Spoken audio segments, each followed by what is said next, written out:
કે પહેલી વાત તો બજેટ એટલે શું?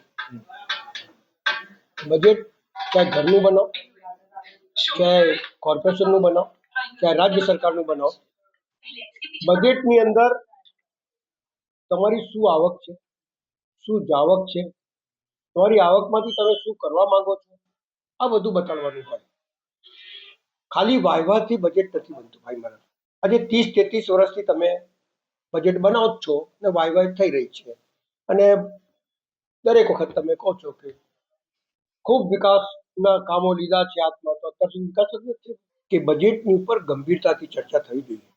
આટલું મોટું બજેટ બનાવોને 3-3 વખત પુરાવે, ગાયો અલગ ભેટીઓ મારે છે એ જુદી વસ્તુ છે, પણ આટલા વખતથી કહેતા આવ્યા છે ગાય માતા કરતા હોય તમે તો એની માવજત માટે એની જગ્યા કરો, અને જે રીતે રમ્યા અને જે રીતે જીતીને આવ્યા એ ખરેખર વડોદરા શહેરનો ગૌરવની વાત છે.